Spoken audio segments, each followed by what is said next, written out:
Pat McAfee joining us now. Pat, what's up, my brother? Pat, look at the blazer, suited and booted. Let's go, Pat. That's right. Don't hurt him, okay? That's right. Yeah, just try to be clean for you guys. And I've been told that the olds that watch you guys hate me. What you say, Unc? I didn't hear you. I said you got the peak lapels on. Yeah, I don't know what that means, but you're damn right. You're damn right.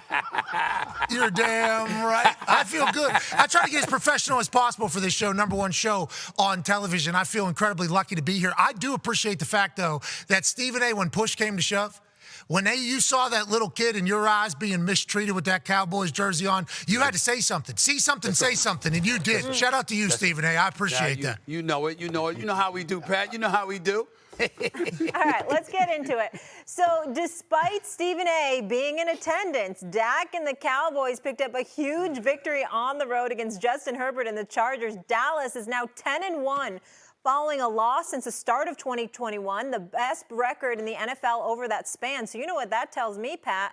That they are resilient. All right, so Pat, here's what we need to know. Are the Cowboys now on the same level as the Eagles in the NFC East? It's such an awesome thing to overreact every single week to the NFL. It is literally what we all make a living off of. And if we're going off of what happened recently, Eagles just lost to the Jets, although that Jets defense is going to make a lot of people look bad. But who did the Jets defense not look bad? Boom! Dak Prescott and the Dallas Cowboys. Now, whenever you see Dak Prescott big stepping, okay, high stepping around and making plays on 4th and 1, one-handed, doing it all, finding CD Lamb. Tony Pollard, fourth quarter to start that thing. Dak Prescott goes off schedule, off script, throws back across his body, and Tony Pollard is going bananas down the middle of that field. So whenever you start talking about our people on the same level, obviously the Eagles are 5-1, Cowboys are 4-2. But what have you done for me lately? The Cowboys have showcased that they have an offense that can be efficient. Their defense, whenever it had to close, was able to close. Stephon Gilmore with the pick, Micah Parsons with the sack late in the fourth. It's just like, yeah, I think the Cowboys are all the way back until we see the Philadelphia Eagles play football again, and then we're going to say, yeah, the Philadelphia Eagles are still a team that made it to the Super Bowl last year. I still believe the Eagles are a slightly better team, although Jalen Hurts has not played well, particularly this year. 7 touchdowns, 7 interceptions, and considering he only had 6 interceptions in 17 games all of last season. Dak Prescott 6-4. But if you look at the Eagles, they're second in total offense. Cowboys are 17th in total offense. Their defense, the Eagles are 5th in sacks. Cowboys are 14th in sacks. And so for me, I think they're a little better overall, but I think Dallas has closed the gap. It's going to be very interesting because I think obviously it's a two-horse race between the Cowboys and Eagles for the NFC East. But I do think, as I sit here right now, I would say the Eagles are a slightly better team, Stephen A. and P-Mac, than the Cowboys. I'm not so sure anymore, fellas. Come on, man. Doom and gloom is Tuesday. I'm not so sure. Let me explain. Let me explain. I know Pat McAfee about to have a heart attack. It's the truth. I'm not so sure, but it's by default. I don't like what I'm seeing from Jalen Hurts right now. He's second in the league, tied for second in the league with interceptions with Mac Jones, second only to Jimmy Garoppolo. Jimmy Garoppolo, porn star Jimmy, as I like to call him. Okay, I'm looking at Jalen Hurts. 40% of the time, I mean, when you're looking at dropbacks, this guy's 3-7 as a starter when he's pressured 40% or more on his dropbacks. When it's less, then obviously he's like 25-5. You look at the Philadelphia Eagles right now, they go where he takes them. You lost both coordinators. We understand that they compromised with the safety position. Gardner Johnson, that other dude, departing in free agency. Even though they tried to buffer that to some degree, they could get to the passer. We get that. Their front seven is no joke. Hassan Reddick is no joke either. I love him. We get what they can do defensively, but there's still some holes there. They can be exploited from time to time. But offensively, even though A.J. Brown has come on strong over the last 4 games, there was a problem early on. Devontae Smith dropping passes. We're not accustomed to seeing that. You look at the plethora of weapons that they have available to them. What does it mean if Jalen Hurts doesn't answer the call? Last year, he was a league MVP candidate. This year, he has been average. Yeah. I'm not saying he's awful by any stretch. Love Jalen Hurts, believe in Jalen Hurts. But I can't definitively look at him and say he's exponentially better than Dak Prescott. The fact that Jalen Hurts and Dak Prescott could be mentioned in the same category based on their performance over this early part of the season, as far as I'm concerned, evens the scales to some degree with the Dallas Cowboys and the Philadelphia Eagles, at least momentarily. Wow! What happened last night? Did you run into Dak and Tad Prescott Yeah, at that's that what happened. game? Not at all. Jerry. Not He at talked all. to Jerry. He wanted Not the at all. Christmas ornament. Not at all. Yeah, Not at all. yeah. I was in the suite. I was in the suite. Yeah, I was in the suite. I know you were. Even though I did run into Stephen Jones, but I was in the suite. I ain't running any of the players, but that don't. If anything, I'd be hardcore if I did run into the players. I'm just being fair. I am a fair-minded individual, P-Mac. I am fair, sir. And what I'm seeing from Jalen Hurts, I don't know. I don't know if Dak Prescott's family would believe that you have been a fair individual whenever you're talking about him over the last few years, but I do appreciate the fact that we're all kind of seeing the same thing with this Philadelphia Eagles team. Going into the Jets game, I think the way I was kind of describing it is like in college football, Alabama normally, Georgia this year in the last couple years, they just are undefeated, and nothing's really like glitz and glamour. You're not really talking about it. They're just expected to win.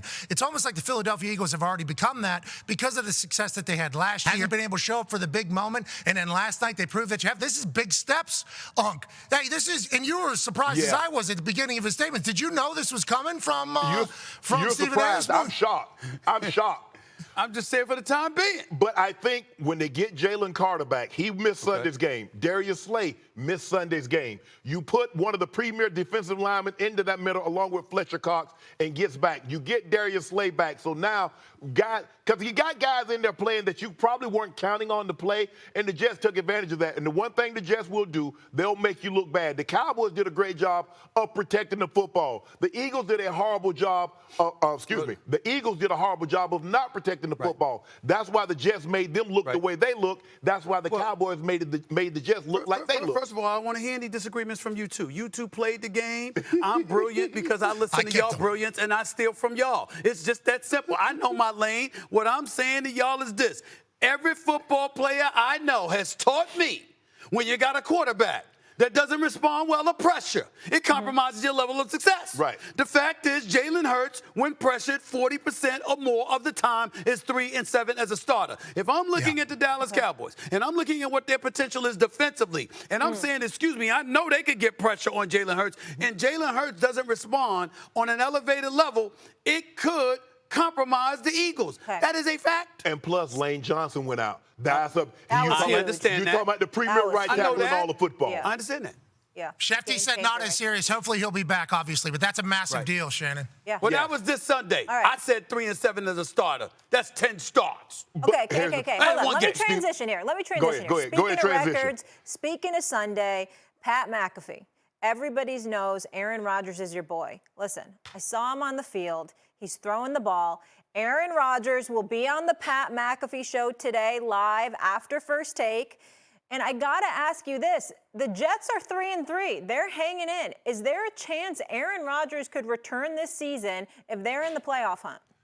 When I had the incredible opportunity to see you guys out in Boulder, Colorado, whenever we all took the trip out there to watch the Colorado Buffaloes and game day was out there, I had a chance to chat with Aaron just hours after chatting with you guys, and it was his first time talking since his Achilles surgery. And we thought he was all perked up whenever he was saying that he thought that he could get back faster than anybody else. We thought he was still in the aftermath of the surgery, wasn't kind of thinking clearly. And then every single week since then, we've had a chance to chat with them. And the things that they're putting together over there in that Achilles factory over in Los Angeles, and the plan is like, hey, whatever timetable everybody else has is not for us. He said he didn't want to go back into the New York Jets building until he could walk into the building. He thought it was symbolic. He didn't want his teammates to see him rolling around. He wanted his teammates to see him when he was doing his thing. I think we all thought that was 2-3 months down the line because that's kind of how it's been for most people with their Achilles. He was back there 30 days later, walking around, throwing the ball. He has this mindset he's going to get back earlier than everybody else. I think he has the tools with Dr. Elatrosh and the boys over there in L.A. with the Achilles surgery team that he has. And I think he believes he's going to make it back. And I think the Jets believe that they're going to keep this record and everything in line so that there's still hope for whenever he comes back to go on a miraculous run. And if he's able to accomplish this, it'd be one of the most ridiculous things to ever happen in modern medicine and obviously in football. Pat McAfee, I want to veer left for a quick second here. I got a sound bite that I would like you. It's your show when it comes on, the Pat McAfee show, which comes on after First Take. I would like you to play this sound bite when you and Aaron Rodgers are on the air together today. I want you to tell the public out there who's been critical and questioning your relationship to kiss your ass They wish they had the relationship, okay? All of these people tell them to kiss your ass twice. That's right. Quote Stephen A., okay? It's ridiculous. Anybody in this business knows that all of us, anytime you can have a relationship with an elite player who is not unapologetic about the commentary he provides, all of us would want those relationships. Props to you for having it, and the hell with all of those naysayers. I'm saying that. Pat McAfee's not saying that.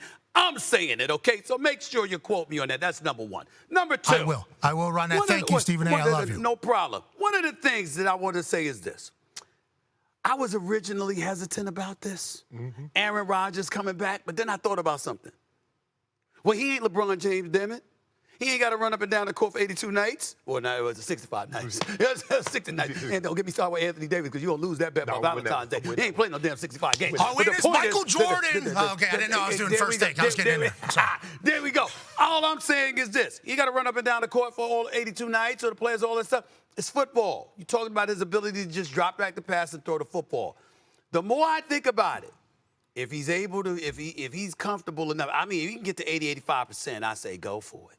I'm just of that mindset. And listen, I know it's tough, but football, it ain't like he ain't running up and down the court. No, I say take the chance, Shannon. But P-Mac, you know you got to be able to get out of harm's way. Those guys are the T.J. Watts and the Myles Garrett and the guys, the Bosas, and those guys are coming. So the question is not just throwing the football. Can you protect yourself? Yeah. Go down like Tom Brady did. Go up, be like Eli Manning. You see a rush coming, go down. You see a rush coming, and just go. The fainting goat. You know the goats, they get nervous and they're like, I'm gone. Hey, listen, I think it's an interesting, we had this discussion yesterday because of how absurdly comfortable he looked. Transferring weight from one foot to the other, by the way, it wasn't just him throwing the ball. And then one Jets drive, I think the Jets social media team had him walking around the locker room already. It feels absurd. To your point, Shannon, he's going to have to protect himself. But also, in the NFL that we're seeing right now, I mean, you could sit in shotgun.